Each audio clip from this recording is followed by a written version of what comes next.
He is the popular host of the Dan Dakich Show, which bears his name, Dan Dakich, on ESPN 1070, The Fan in Indianapolis, who wants to call in and, I guess, tell us all about his Indiana Pacers and why we should be talking about them. Good morning, Dan. What are you talking about? I just sent you a text. I'm listening to all this nonsense today, and I didn't hear anything about the Pacers. I'm hearing about teams like Portland who can't beat anybody all year. But everybody likes the one guy, Lillard, so you go nuts on that. I'm listening to all these teams, and I'm saying to myself, Dan is a basketball guy. Dan Patrick is a guy that professes to know basketball, so I just sent you a text. How could there be no talk of the Pacers, who have been, by the way, the smartest team I have seen in terms of coaching and offensive basketball in the rebooted NBA for certain, but maybe all year long. I just don't know how healthy they are, Dan. That's a problem. That is a problem. That's why I say coaching. You know what? Sabonis needs to take a shot in his heel and let's go. I mean, deer antler spray cured my plantar fasciitis. It's just time to go. You got to get you just play with plantar fasciitis. It hurts like crazy, right? But deer antler spray takes care of that. I don't even know if it's legal, but a trainer told me to take it. I took it, and it was fine. Oladipo went a little Paul George on us. He went a little Paul George, went a little diva on us for a little bit, but he's back.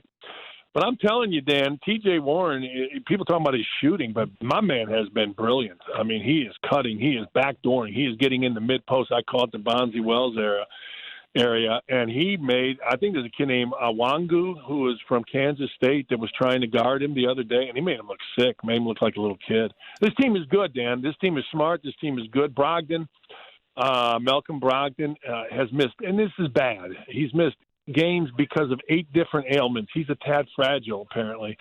But when those 3 guys are on the court, and I'm talking about Brogdon, Oladipo, and T.J. Warren, they can go get buckets like anybody else in the league. Yeah, but you said if they are on the floor. If they're on the floor. You're right. If they are on the floor, and then you throw in T.J. Warren, you got Sabonis in there. Yeah, they could provide some damage. But I'm not one of those guys that poo-poos we're a small market. I mean, I don't need to talk about it. But I'm all in. Portland's a small market too, and I'm talking about Portland today. Yeah, but they're not any good. I mean, they're like an 8 seed. You're talking about a Pacer team that's got a chance to be a 4 seed. Yeah, but look at the East and look at the West. Oh, I heard all that whining. That is. You made a great point. I think it was you that made a great point. Nobody talked about it when Bird was running through the East. Now all of a sudden, because for whatever the reason, we're all mad about LeBron's success, and I don't understand it. Why do you sound surprised that I had a great point? Well, it's because I know you, Dan, and it's just so rare. I'm sitting there listening to you, and I heard blah, blah, blah, blah, blah, and then all of a sudden it was a great point, and I woke up, almost spilled my coffee. Who's going to win the East, Dan? Milwaukee. Oh, okay. Milwaukee's so then it's a moot point. Yeah, kind of. But, you know, I whenever I'm on your show, I get more listeners. Whenever I'm on your show, people go, damn, I heard you on Dan Patrick. I'm going to tune into your show today. Hey, That's why I've been begging you. What happened? What happened with Larry Bird and the Pacers? None of that. Larry Bird was done. Larry Bird was done traveling. I get it. You got to come up with a story, and I don't know why. No.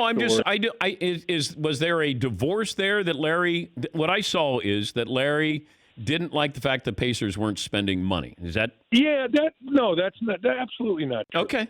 Look. Okay.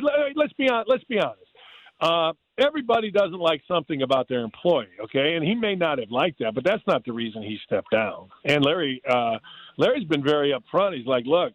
You know, when he coached, he said, I'm only coaching for 3 years because that's all players want to listen to you is 3 years. And when he was a general manager here locally, he always talked about when he knew it was time to get out when he couldn't travel because he was a guy, Larry Bird was a guy that would sit in the front row at Portsmouth, Dan. And I was there. I've been there. I've seen him. He sits in the front row at Portsmouth while everybody's talking to each other.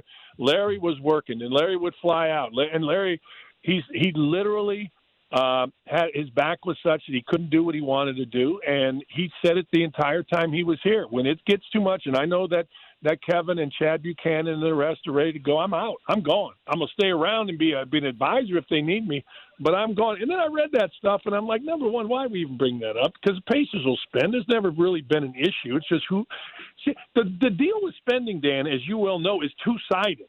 Like, I can say, Dan Patrick, I'm the Pacers, I want to sign you, which I never would, but I could say that, and somebody and you say, well, I don't want to go there. It's two-sided. It's like recruiting. Just because you offer money doesn't mean people are coming. And Paul George, whatever Paul George says is just utter nonsense. What you're talking about recruiting and offering money here. Wow. All right. You got sidetracked. I didn't know that happened. Hey, I got to go here. Goodbye. All right. That's Dan Dakich, host of the Dan Dakich Show on ESPN 1070.